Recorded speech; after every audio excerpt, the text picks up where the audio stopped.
Alrighty, ladies and gentlemen, I think we're good. Astro, how are you feeling today? Okay, she has nothing to say. But we need a fresh perspective on the show, right? So I was thinking, what's something I can do to spice up the show a little bit, right? How can I give the impression of someone else being here while not having to hear them talk or get any of their input? And I thought, well, hey, why don't we have this little gal on the show? Why don't we have her? Look, because everything that I say, everything that I do, she follows exactly what I'm saying and what I'm doing. So I figure, what better person would fit the role better than this little pretty princess right here? And she's really calm right now. She sunbathed earlier, and we went on a walk, and she even got some rotisserie chicken from Costco because we made a chicken salad earlier, and Astro got some droppings. So she's really relaxed right now. She's here to not only support me, but to support you guys. I can only imagine that a lot of the listeners of this show are diagnosed with some sort of anxiety disorder or clinical depression disorder, or you made up a disorder that you tell people that you have, because that's just what people that are my age do. That's just what we do. Hey, do you feel sad sometimes? Something's fucking wrong with you. Go take Prozac. Hey, sometimes do you wake up and you're just not having a good day? No, you're not just having a bad day. You have schizophrenia, depression, and anxiety, and you need help. You need help. You need help. You need help. You need help. You need help. That's what the pharmaceutical industry is saying to each and every one of us, except for Astro. She's not on any drugs. Of course not. She's a pretty little princess with crusty eyes. Yeah, and she's going to lay down. She's a little distracted because she hears people outside the door, but it's all good. But yeah, I figured we should have somebody else on the show. And look, we got her to sit on the desk. She's chilling. So it's kind of like I got a little co-host here.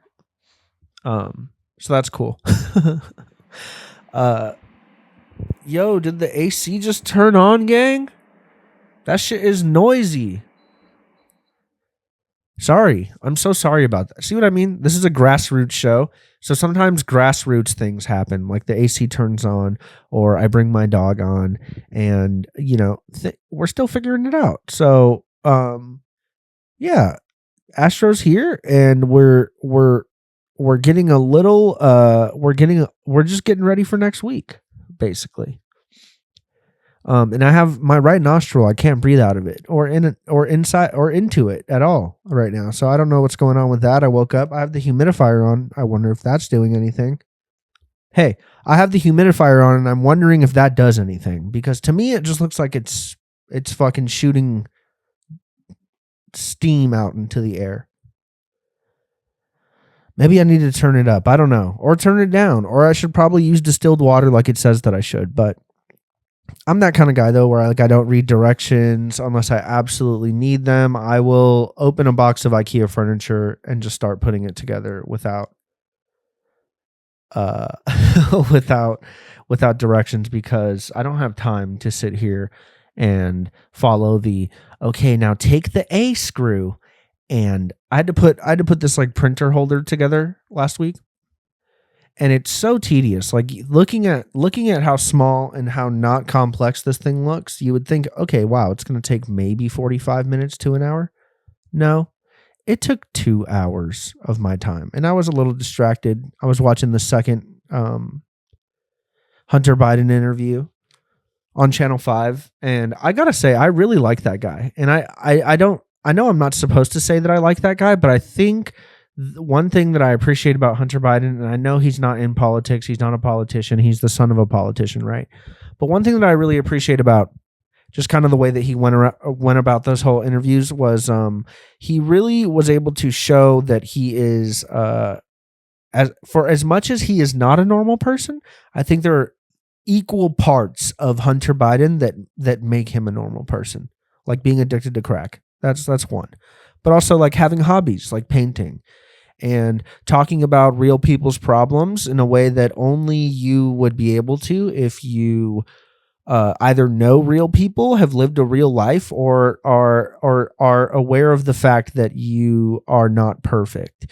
And I think that's the thing. That's the disconnect that I think exists right now between like people of my age and younger and the entire political landscape. That we have the power to take part in, but we don't do it. And then when the results end up not in our favor, we are the most reactive and the most kind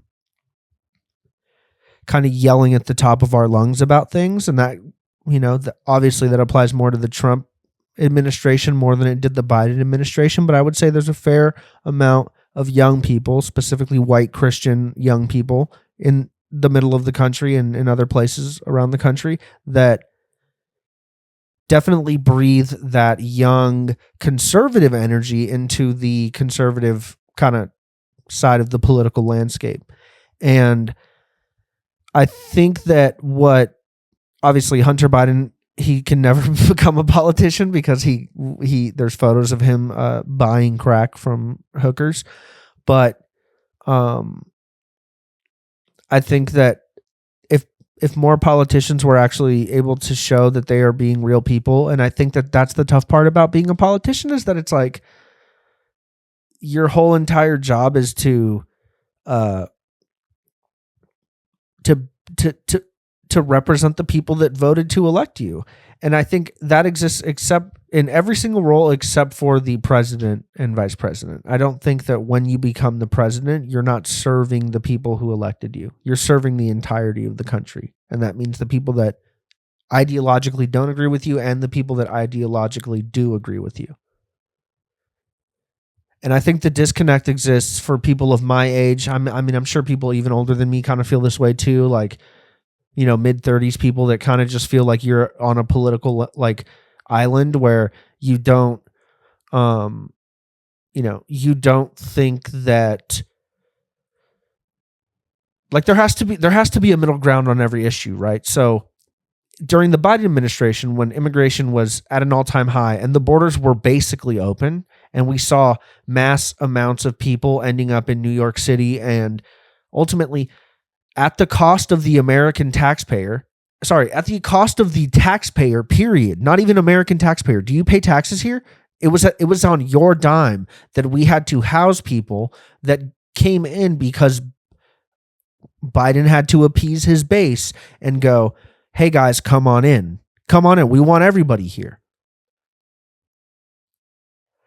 Good, bad, I don't know. That's what happened. And you can go look at those videos of, the Hotel Roosevelt is 90% full. And not because somebody booked it, because there's a bunch of dudes from Honduras living there on your fucking dime. And the hotel's overcharging the government using our money. Sorry, Astro, didn't mean to freak you out. I knocked Tony Soprano over. Using our fucking money, we were paying to house people that came here. Now, if you're for that, great.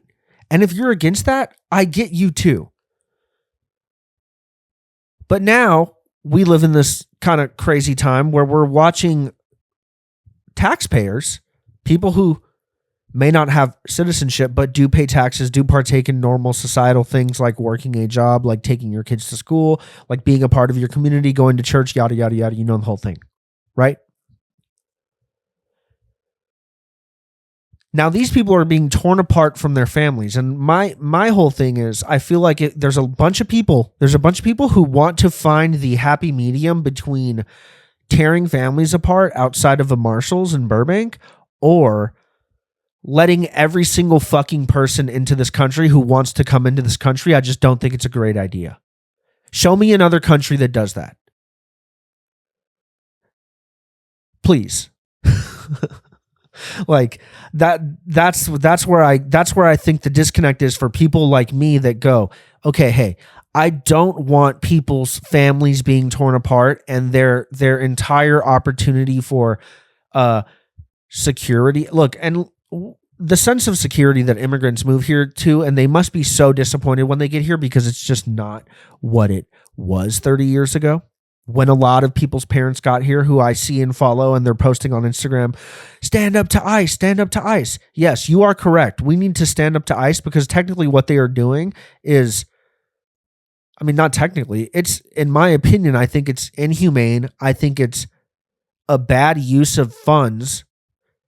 But that's one thing that for me as a young person who has to try and figure out where I lie politically is where do I, where am I supposed to put myself? How do I represent my vote and my values if I'm choosing between two people who are 60 years older than me and are making the decisions that directly affect my lives, the people around me, and everyone that I don't even know that live here and pay taxes and participate in society? If you're a criminal, get the fuck out. If you're a criminal, get deported, peace the fuck out. Right? Can we all be on the same page with that? And you go, oh, Robert, how are they going to know who's a criminal and who's not? Hey, dude, go look at the relationship between Palantir and the government right now.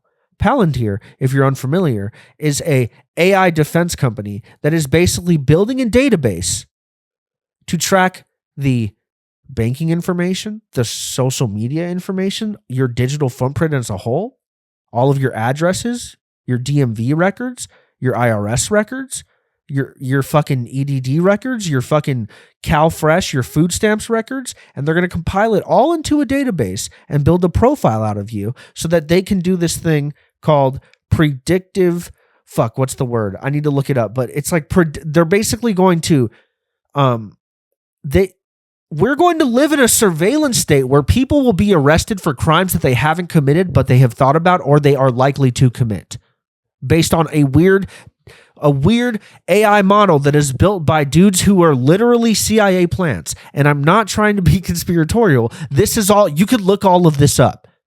Okay, look, after Trump is inaugurated, Elon Musk is kind of ushered into this administration in a weird way. They create a whole new department called the Department of Government Efficiency, right?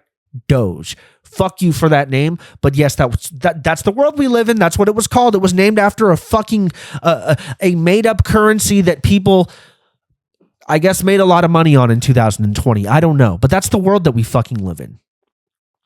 So after Trump's inaugurated, Elon Musk is assigned to this role as the leader of this new thing called DOGE, the Department of Government Efficiency. And what does he start doing? He starts going on every fucking news network and telling us, yes, I can't do his autistic, retarded South African voice, but you know what I'm like, I don't want to talk like him. I can't talk like him. I'm not fucking insufferable enough to talk like that guy. So the Department of Government Efficiency is tasked with basically combing through all these organizations, making cuts wherever they please to things that actually matter, like national parks, like fucking whatever, like conservation of resources, like making cuts to the biggest of all, Medicaid, the thing that makes sure that your grandma has her Prilosec, they made cuts to. The thing that makes sure that your dad who has diabetes can afford his insulin, they made cuts to. Do you want to know what they didn't make cuts to? The state of fucking Israel, brother. You want to know what they didn't make cuts to? The war in Ukraine.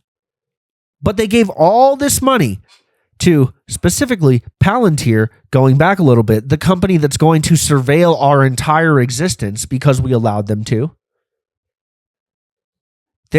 Doge chose that company, which is a private company, which now, in the case of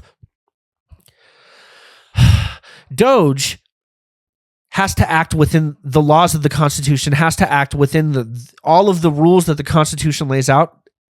That is something that a private company does not have to do. Palantir does not have to answer to the federal government. They are a private company that I just so happen to own a little bit of stocks in. Because I was privy to the information last year. So when I'm being told that the entirety of this idea of we're going to create a department called the Department of Government Efficiency, and we're going to go and make cuts to Medicaid. We're going to make cuts to the national parks. We're going to make cuts to fucking whatever. Name all the things that got fucked by that. Sure, I'm sure there was some very bad spending, and there was some examples that Elon would bring up where he was saying that one crazy thing that he said was that apparently all of the retirement information and all of the retirement stuff, like as far as like the accounts and whatnot, it's not in a database on a computer. It's literally a vault underneath a building in Washington, D.C. that somebody has to go hike down to and pull your retirement records if you're a federal employee or you're somebody that's getting retirement money from the federal government. That's crazy. We need to put that on a computer, okay? But the connection between Elon Musk and Palantir and Peter Thiel and Alex Karp is a connection that goes back many, many years. It's a connection that goes back to, I want to say, when I don't know when Peter Thiel went to Stanford, but I know that Peter Thiel, shortly after leaving Stanford, obviously became a Silicon Valley guy and was one of the people who was involved with the creation of PayPal. Hey, you know that thing that you use to send money? PayPal? You know that thing that you use to buy whatever you buy on the internet, PayPal? Yeah, Peter Thiel, a fucking white nationalist, rich psychopath who has more money than all of us can ever conceive, is actually in control of a company that is doing work for the federal government right now to build a database on each and every one of us so that they can tell whether or not we are going to, speak out about injustices or whichever way you decide to vote. Hey, dumb. You ever think about the fact that when we go to vote, if you go in person, you're voting on a computer? Oh no, they would never keep our voting records. Really? That's interesting. I bet they would. And I bet they would finally put those into a database that can track your income, that tracks how much money you have, that tracks how much you drive, tracks what job you have, tracks how many children you have. That's the world that we're pulling up to shortly. That's the world that we're going to be pulling up to shortly, and that's the scary part. Like we are headed in a direction where the only option is going to be for us to either fight back in a revolutionary way or take some sort of stand and do it with the thing that matters most to these sick individuals that I'm talking about. And what that is money. But we can't do that. We can't do that. You want to know why we can't do that? Because your girlfriend needs the new Dubai chocolate Labubu. And you need the new Jordan 4s.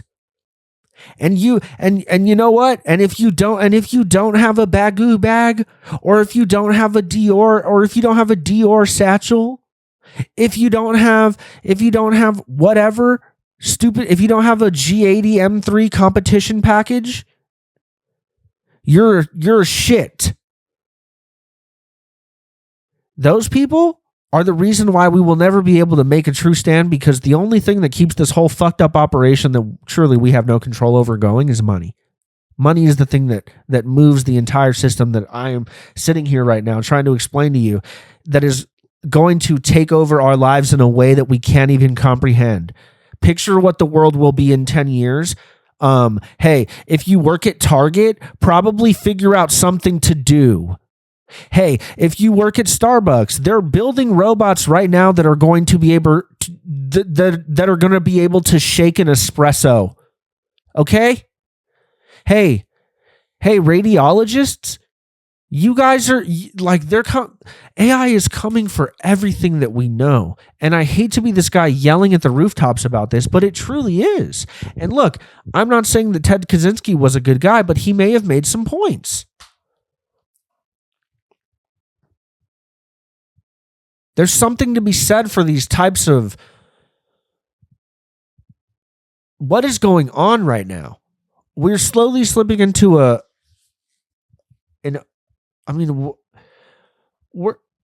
we're sliding towards dictatorship. We're sliding towards a surveillance state run by a company that's first ever client in the early 2000s was the CIA. JD Vance was literally elected was chosen to be vice president by Peter Thiel and was groomed by Peter Thiel at Yale Law School. Go look this up. Hey, I hate to tell you something that's true, but if you don't believe me, go look this up. JD Vance went to Yale Law School. While he was there, he developed a relationship with Peter Thiel. Trump isn't the play. JD Vance is the play. Now, Trump is the loud fiasco that everyone's going to spend their time thinking about, while JD Vance is prepping to become the next Republican president, who was groomed by Peter Thiel, a Silicon Valley psychopath, and we're arguing about bullshit. We're the biggest story in the country right now is the Epstein cover-up, which I'm not saying is bullshit, but that's something that it's a huge distraction. Whether it's something that personally I feel like we need to find that information out, who was involved in those things, we need to find that out. But there also needs to be a discussion had on what is happening to our government at the current moment. What is happening to the maybe it's because I'm finally like an old enough adult to actually like process what's happening. But you have to start to consider that this might be the end for us. That might be a consideration that we need to start facing, and we need to make that a topic of conversation when we talk about the connections between AI companies, the federal government, and their ability to basically lock us into whatever they want to for the rest of eternity if we don't make a concerted effort to stand up to these types of things. And look, I understand AI is going to be a tool in ways that we can't even imagine right now. But I don't know if the human race is ready for the type of advancements that we are going to be able to make if this thing keeps going in the direction that it's going. Everything that we have is faster. Everything that we have is better. Everything that we have, the newest model of, is the most overly engineered, completely nailed down product that has ever been created. And we've been on that train for 40 years now, as far as computers and all that stuff. And this is the culmination of an entire generation of people who, of at least I will say, of tech people who look at it as almost a cult. I mean, look at the following that Steve Jobs had. Look at the following that Elon Musk has. Look at the following that Zuckerberg had before he kind of ruined his reputation. These people are Bezos. I mean, Bezos gets more love from like the business like aspect of the side of things because of his obvious ability to grow a company to what it is today, and something that I feel like most Americans probably use, which is Amazon in some way.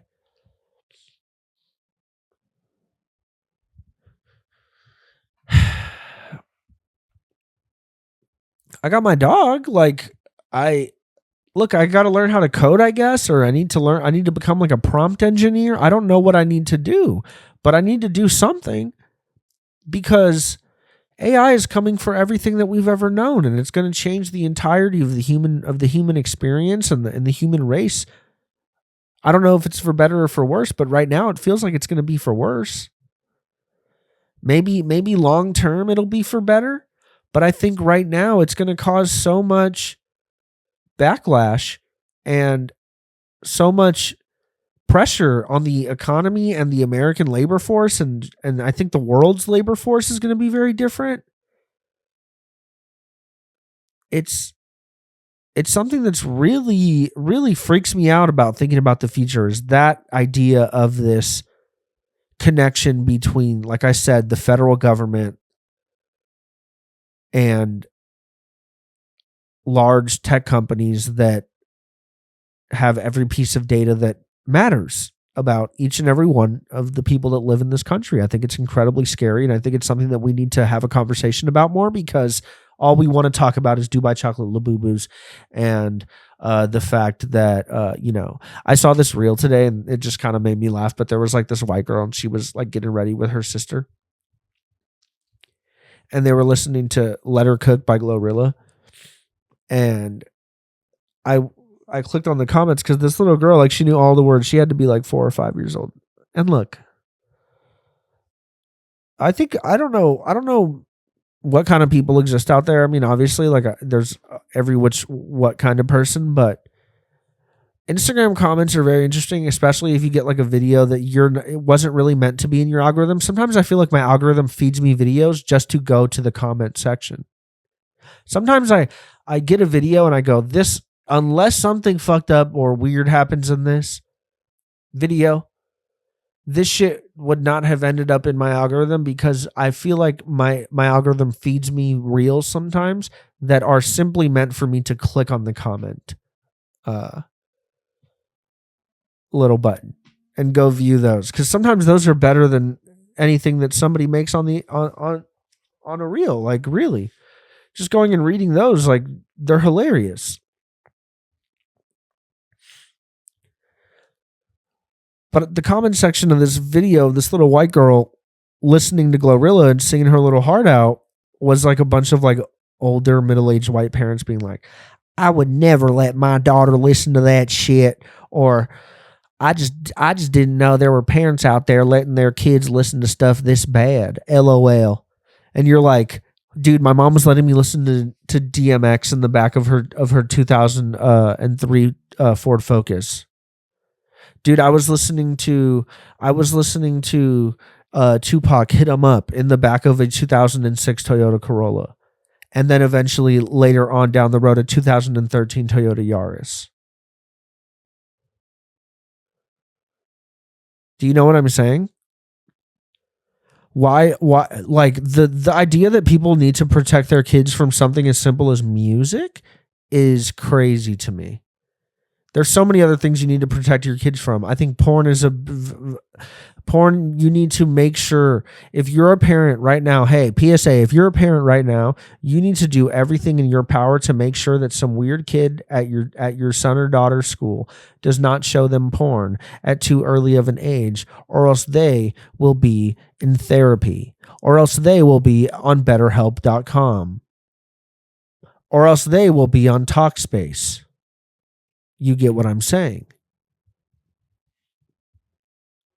But I think music is something that you should just let them, look, man, they're going to hear a bad word eventually. Someone's going to call them a piece of shit. Someone's going to say, fuck you, at some point before they're 18. So I think being worried about them listening to rap music, especially as a little white girl, I think it's something that's really cool. Like, let her listen to Glorilla if she likes it.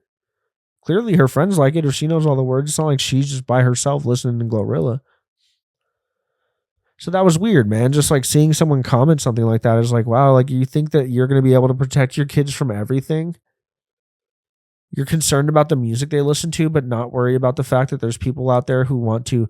You're not. You want to be concerned about what your children are listening to, yet you're not concerned about the fact that people who are involved in the current administration were tightly connected to a child trafficker who ran a sex trafficking ring to blackmail scientists, politicians, media figures, and keep on going. You're worried about you're worried about your daughter listening to Glorilla, and not the fact that Jeffrey Epstein himself said that Donald Trump was a very good friend of his for 10 years. Those were his words.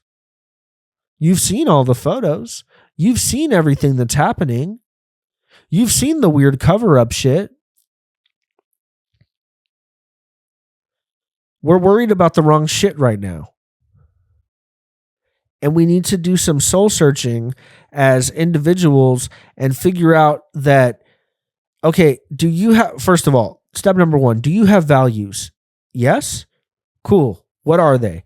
If no, find out what your values are. What matters to you?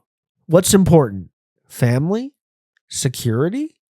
Trust? Money? What are your values? Are you a caring person? Do you have the ability to show empathy towards people who don't look like you, speak your language, or act like you? We need to get to that step of evolving as humans. So maybe if AI does take all of the jobs that we shouldn't be working anyways, because humans were meant to do more than just sit at the Costco checkout line and make sure that I'm scanning everything that's in my fucking cart. Humans were meant to do more than make a terrible latte that I paid $5.45 for. Humans were meant to do more than work at a car wash. Humans were meant to do more than work at a fucking accounting firm. Humans were meant to do more. Obviously, we're still going to have jobs that humans need to do, like building stuff and construction, and there needs to be, police officers and stuff like that. But I mean, maybe AI is good in the long run because we will be able to. We're going to unlock so much economically if we just figure out how to adjust to this crazy thing that is staring us in the face. Like I truly believe that. I truly believe that people are going to make so much more money than they do now if we're able to weather the storm on the changes that are going to come from the full implementation of artificial intelligence and later down the road, artificial general intelligence, which will be the point where AI will be more powerful than any sort of computer that we've ever been able to build before, and it'll be more powerful and smarter than any human on Earth. We are going to reach that very soon. By my estimations, I would say within the next 3 to 5 years, we are going to reach that point. Somebody's going to reach that point. Us, China. I don't know who else is working on AI. I feel like us and China are really the two ones that we're focused on AI because we understand the benefits and the things that will come if and when AI does take over. And I feel like when you say AI is going to take over, it sounds so negative and it sounds so scary. But I don't think we need to be scared. I think we just need to be malleable, and we need to focus on adapting to the changes that are going to come as a result of this. If you make shit fucking graphic design work, if you make flyers for food festivals, if you make fucking, if you're a fucking copywriter at a magazine, you're cooked. We're all cooked. I work in operations. I'm cooked. So I say this to let you know that we need to be focusing on how to learn these technologies and how to use them for us as individuals, not as somebody that works at a company, but for you as an individual. How can you use artificial intelligence to either make yourself more money, get yourself away from working at Target or whatever you do, or you work at a gas station, or you're a bottle girl or a bottle guy. I saw a picture of a bottle guy the other day at a regular club. I was like, okay, cool. I'm so down for that. We need more bottle guys out there. We need bottle guides, man. A little guy, like a guy, like he's like 5'9", and he's holding like that really, really big bottle of champagne that rappers buy. He's holding it like this. No. But as I say this to you, I just want to let you know that I haven't done that work yet to try and find ways to help, find ways that AI can help me either make more money or start my own business to where I don't have to go and sit at a job 8 hours a day every fucking day for my life,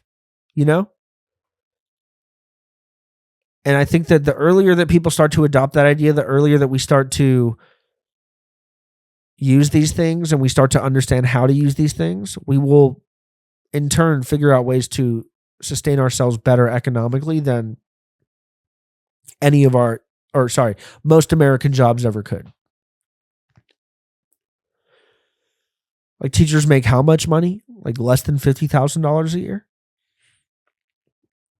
Wouldn't it be sick if you could just homeschool your kids like in a virtual classroom with other kids, but it's not they're just sitting on a screen staring at the screen? No, we're all in full augmented reality headsets. Your kids are in class and they're seeing their friends around them and they're running around and they're talking, but they're at home and they're safe from school shootings.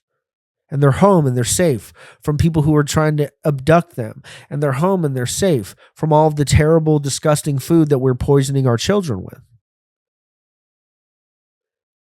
It seems like there are things that might get better, but we have to be able to get through the time of what is going to happen in the next 3 to 5 years. And further than that, in the next 10 years is the big one too. What does it look like in 2035? What are the jobs that are needed? Sure, medical stuff, that stuff's still going to be needed, of course, but what are the jobs that regular people coming out of high school or coming out of college that don't have an idea what they want to do yet, they got a degree that they paid too much money for, what are these people going to do?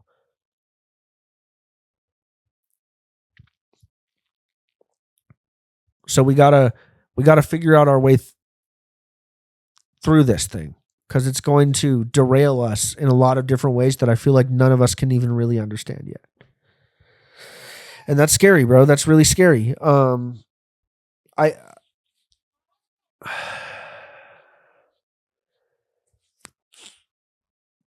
Charlie Kirk annoys the fucking living shit out of me.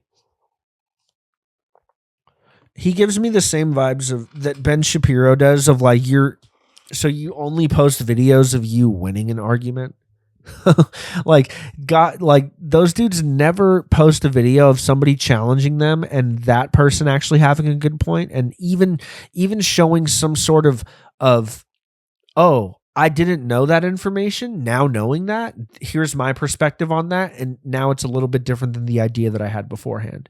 Ben Shapiro doesn't do that. Fucking Charlie Kirk doesn't do that. Charlie Kirk has the most punchable fucking face in America.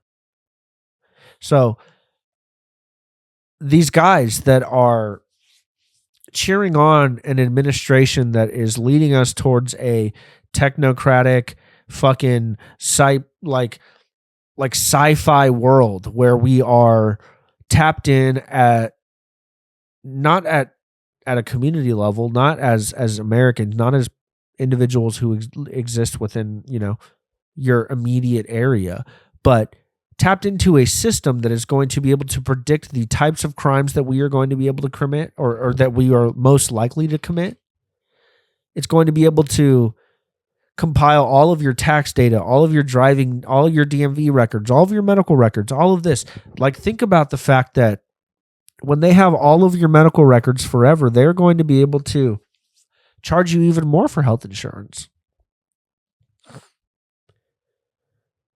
It's a fucking frightening reality that I feel like we're headed to and nobody wants to talk about yet because Lil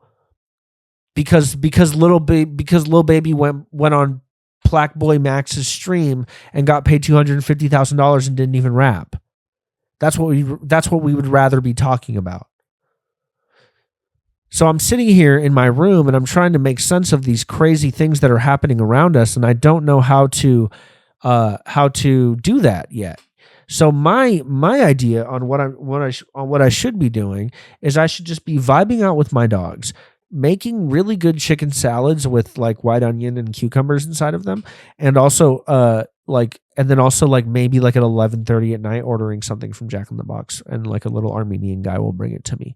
And then because he's Armenian, his car is just like filled with cologne. He has a little pump in the back seat and he's pumping cologne through his car. And the moment that he opens the door of his car, it looks like he has a fog machine inside of his car, but it's not. It's just Chanel No. 5, or it's Aqua Blue, or it's Baccarat, or whatever. God, you need to back up, gang. You're right on the edge of the fucking desk. Look, that's the edge, fool. Okay. But yeah, I had a pretty sorry I didn't check back in on last week's episode. I was supposed to. I left 15 minutes at the end so that I could come back on later that day and talk about it, but I actually had a really bad reaction to a very big dab and a very hot dab that my buddy George gave me. So like I was so high, Kirsten told me that when I was in the bathroom throwing up that and I didn't throw up because I smoked. I threw up because I was taking shots and drinking beer. But Kirsten thought I was going to die, I guess, because my eyes were rolling back. But looking back on it, I've been that high before. It just wasn't that scary before because I never took dabs that hot. But we didn't have like a temp reader, and my buddy just handed me his rig, and it had a terp slurper on it. So it really burned up that oil. And I got fucking blitzed, bro. Like immediately, I was high as fuck. I like shut down. Like I had friends over, and I just shut down. I shut down. And then I got up because I didn't feel good. And like I felt like I had to throw up, and like I was trying to throw up, but I was barely throwing up anything. So I didn't know what was going on. And eventually I was just like so like fucking burnt down and beat down in the bathroom that I was just like,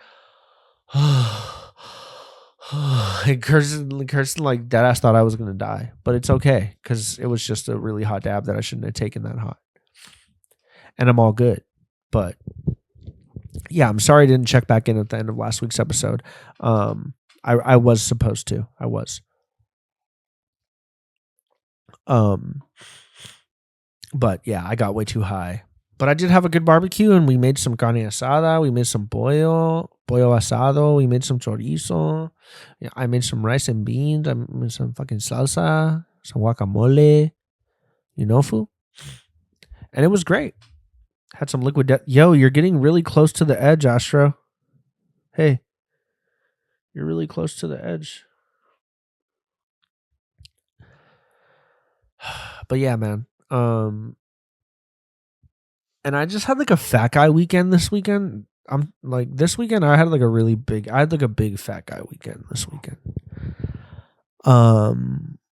So not really. Friday night started pretty good. I had a California Chicken Cafe Caesar salad, which is one of the best Caesar salads. If you don't know, go get one. If you're local to one, go. If you live in Los Angeles, go get a California Chicken Cafe Caesar salad. Or my second best thing is a Chinese chicken wrap, a Chinese chicken salad wrap from there. Insane. And make sure you ask for an extra Chinese dressing, because if you've never had it before, that shit is so good. It's insane how good their Chinese dressing is. Their Chinese dressing. Why don't they just give it like a different name than Chinese dressing? It just seems kind of fucked up. Call it like Asian zing dressing. How about that? Or Asian twist dressing. Or China juice. Something like that. Like, don't call it Chinese dressing. It sounds like kind of racist, you know? It'd be weird if they called them Mexican beans. That's weird. Just call them beans. You know? Japanese rice. No, it's rice. Okay? But yeah, I had a fat guy weekend this week. Friday night I had a Chinese chicken salad. And then and that was at like 7:00. But then like I drank like a medicated weed beverage. I drank like 20 milligrams of it, and then I got a little hungry, so I ordered something from Taco Bell. And then yesterday, what happened yesterday? Yesterday I went to Porto's for lunch, and you know I got a Cuban sandwich, I got some ham croquettes, I got some potato balls, I got some cheese rolls, and I got a dulce de leche latte. Right? That was at like probably 1:00. And then later that night, I'm playing video games at like 1 a.m, and I'm like, yo, you know what sounds so good? And because I had smoked, Raising Cane's chicken fingers, so I ordered some canes. So like when I tell you that I had a fat guy weekend, I'm being honest as fuck with you guys and saying that I had a fat guy weekend. And then today wasn't bad. Today I just had a nice coffee. I had a great coffee. Shouts out the Ugly Mug in Burbank. Very good latte. It was called a vanilla nut latte. And I looked over at Kirsten because I was considering the vanilla nut latte, and then the other one that I was considering was what was it? Like a blueberry latte or something. And I turn over to Kirsten and I go, hey, should I get the vanilla nut latte or the blueberry latte? And she looks at me and she goes, you should get the one with nut in it. I was like, whoa, chill, bro. What are you calling me gay, man? Are you calling me gay right now? I'll fucking fight you, dog. Straight up. And I'm a coffee snob, dude. I hate to be that guy, but like, look, I'll still drink Starbucks if I have to. If I have to, I'll drink Starbucks. Not by choice. I don't willingly pull my car into a Starbucks drive-thru. Or for that matter, I don't willingly walk into Starbucks. And I used to be a big Starbucks guy back in the day. But also I think Starbucks got me fat because I would just drink iced teas. I had a fat guy drink back then that was a Trenta black iced tea with classic sweetener. And I would ask for a splash of half and half. So it was like kind of like an American milk tea, if you will. And at that time, I don't know if they still do this, but when you would like hang out at a Starbucks, I was in college at the time.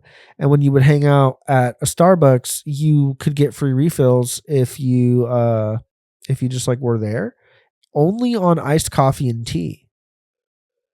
But man, I would sit there and I would drink probably 700 calories of iced tea in 3 or 4 hours. And I got really fat as a result of it. So maybe that's why I don't like Starbucks anymore, because I feel like I blame it for getting me fat. But maybe I'm fat because I'm meant to be fat because, you know, judging by my behavior this weekend, maybe that just might be the case. But look, on Sunday, I didn't eat out. Okay. I went to Costco and I got a rotisserie chicken, and then Kirsten shredded it, and I made a really good, hey, sidetrack here. Do you want a really good fucking recipe for chicken salad? Here you go. Put some chicken in a bowl. If you want to use canned chicken, by all means, go ahead. I bet this would be a good tuna salad too, because it was really good. Chicken in a bowl. Half a white onion, diced. Throw it in there. Half a lemon, squeeze the juice inside the bowl. Obviously, make sure you pick the seeds out. Squeeze it up in there. Pepper, cayenne pepper, paprika, tiny bit of salt, 2 tablespoons of mayonnaise, a teaspoon of Dijon mustard, or you could add as much as you like, but I did a teaspoon. Get 3 tiny little Persian cucumbers, chop them up real fine, throw that in there. Okay. Mix it all up, season, however you want. After you follow those base directions, season however you want, and tell me what you think. Oh, sorry, one last thing. Chop up some, if you have some jalapenos, whether they're fresh or pickled. I chopped up 3 pickled like slices of jalapeno, really, really fine, and incorporated it at the end. Oh, and I also put feta cheese and Parmesan cheese, and then I just mixed it all up, and it was delicious. Toast some bread. Get some of that garlic spread from Trader Joe's, the white one. I believe it's called Tomb for Armenians, for stinky Armenians.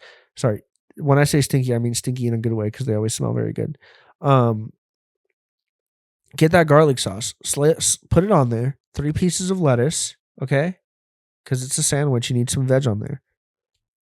Chicken salad, close it up, slice. Amazing.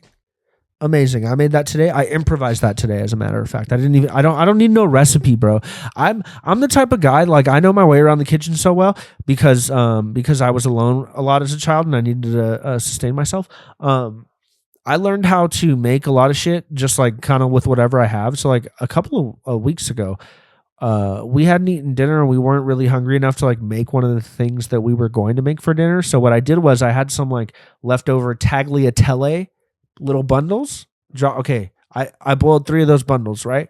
While I was doing that, I chopped up some garlic. I chopped up some fucking what else? I think I had some bacon bits or something. Or I had that pre-made bacon, and I chopped it up and I threw it in there. I threw it in the pan with some butter, and I started melting that down. Not too hot. You don't want it to fucking boil, but you want it to melt. Okay? When the pasta's done, you take the pasta out of the fucking water, transfer it into the pan with the butter and the fucking the bacon and the mushrooms and whatever else you want to throw in there. Okay, you need to at every fucking time, every single day of your life, I need to tell you one thing that you need to have in your fridge, and that is a slice of Parmigiano Reggiano. This is my son, Parmigiano Reggiano.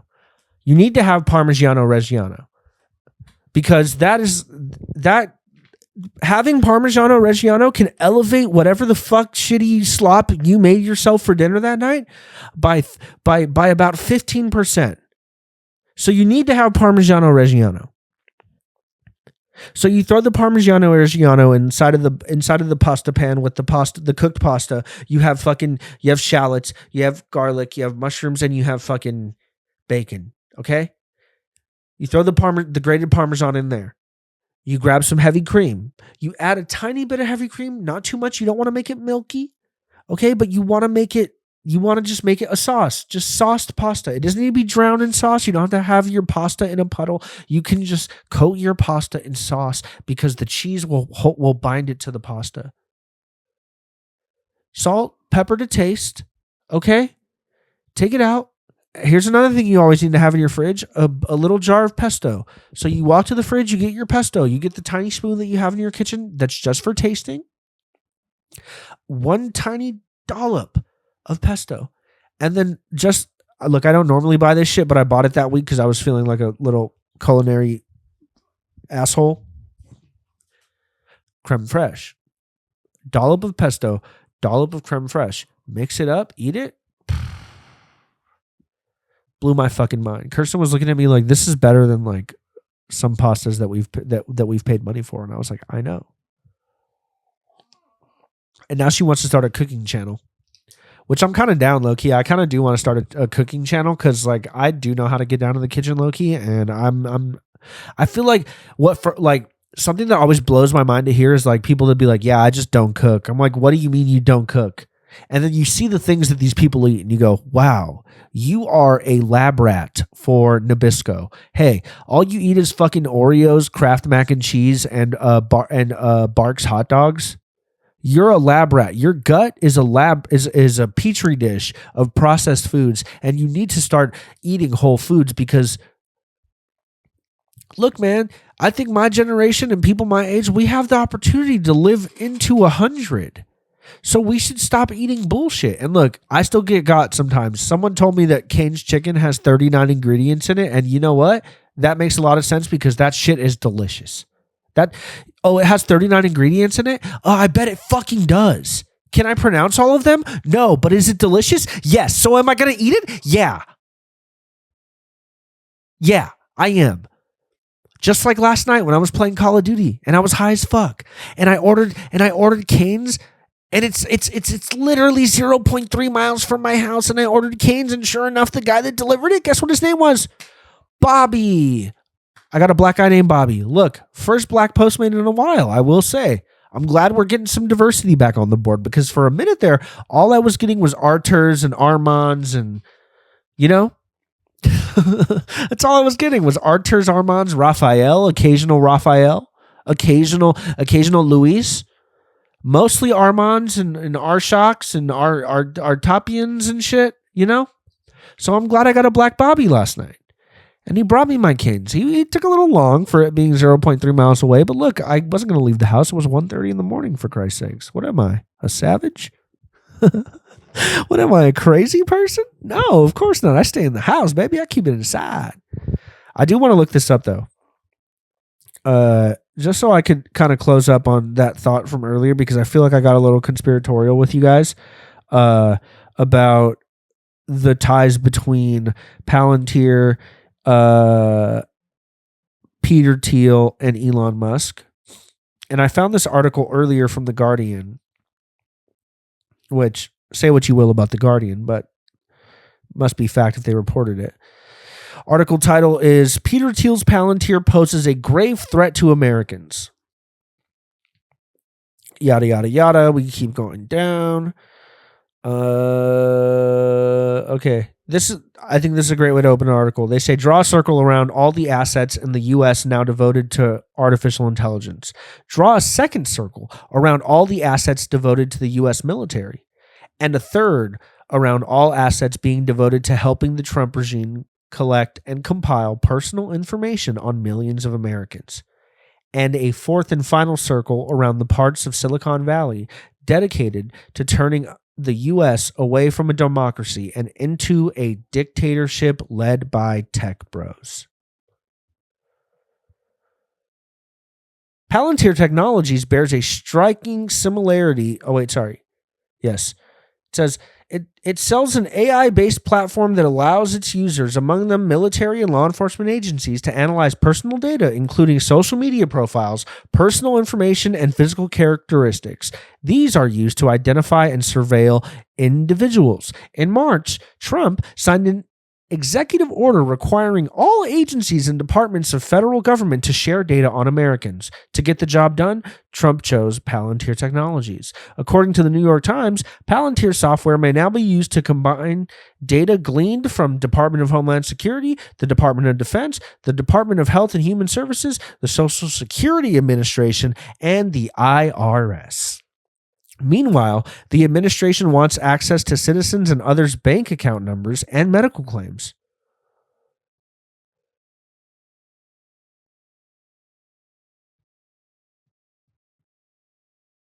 This is our life. This is what we're going to. Listen to this part. This is where, okay, look, you thought I was fucking around? Elon Musk's so-called Department of Government Efficiency was behind Palantir's selection to work with the federal government. At least 3 DOGE members had worked at Palantir, the Times reported, while others had worked at companies funded by Peter Thiel, an investor and founder of Palantir, who still holds a majority stake in it. Thiel has worked closely with Musk, who devoted $250 million to getting Trump reelected, and then, as head of DOGE, helped to eviscerate swaths of government without congressional authority. Peter Thiel also mentored J.D. Vance, who worked for Thiel at one of his venture capital funds. Thiel subsequently bankrolled Vance's 2022 senatorial campaign. Thiel introduced Vance to Trump and later helped Vance become his vice president pick. Thiel also mentored the billionaire David Sacks, who also worked with Thiel at PayPal. As a student at Stanford University, Sacks wrote for the Stanford Review, the right-wing students' newspaper Thiel founded as an undergraduate there in 1987. Sacks is now Trump's AI and crypto czar. The CEO of Palantir is Alex Karp, who said on an earnings call earlier this year that the company wants to disrupt and make the institutions we partner with the very best in the world, and when it's necessary to scare enemies and on occasion kill them. That is a quote from Alex Karp, the CEO of Palantir, a company that I just so happen to own stock in, but it's all good.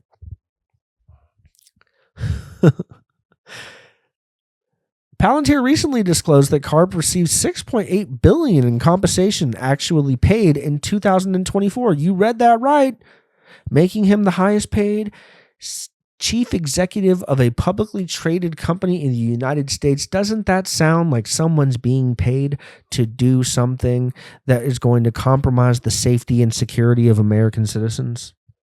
Doesn't that only sound like an amount of money that you would make by completely trading your really your dignity and handing over the keys to a system that is going to be so powerful that we can't even comprehend yet? This is what I'm saying, folks. We need to start paying attention. You need to do your due diligence because things are happening around us at a rate that we can't even understand. And I hope that we find a way through them without us all being killed or subject to some sort of weird system where the people that own the tech companies make money off of us suffering, which is kind of what's already happening right now, i.e. fight videos, i.e. Like one thing that always weirded me out about this form of content really freaks me out. Look, whether you want to say it's good or bad, I just think it's weird to do. If you are a person who makes content by claiming that you are catching pedophiles off the street, look, if you are doing that, great. But I also don't like that you guys are like smashing them over the heads with like pumpkins and shit. I think that's kind of weird. You're not the courts. You're not the law. You're a weird guy with a camera. I mean, it's arguably as weird to be a pedophile as it is to be a guy that is messaging pedophiles all day, acting as if you are a 6-year-old girl and then meeting them at Walmart just to find like a retarded guy that you got him, basically. You got the retarded guy. You know? But yeah, I need to get off of this shit, and I need to get to bed. So I hope you guys have a great rest of your week. Thank you for tuning in. It was very calming to have Astro here. She did a very good job. Leave a nice comment for Astro. Say hello to the beautiful little gal right here. She's been a wonderful guest, and honestly, I feel like she really kept me on track. So yeah. I guess follow the show on Instagram and TikTok at Play Loose Ends. You can follow me on Instagram. My name is Robert Raymond Hernandez. Follow me there. You can go to the YouTube at Loose Ends with Robert Hernandez. And you can listen wherever you want to. Audio platforms are pretty much every single one. You can find me. So, yeah. I hope you have a good rest of your week, and I will sign off, and I will let you guys go. You guys are awesome, and stay safe out there, man. It's a crazy world. A lot of things are changing, and go do your research. I'll post the link to that article below as well, so you guys can check it out, and also do some more digging. Okay. All right. Bye, guys. Later.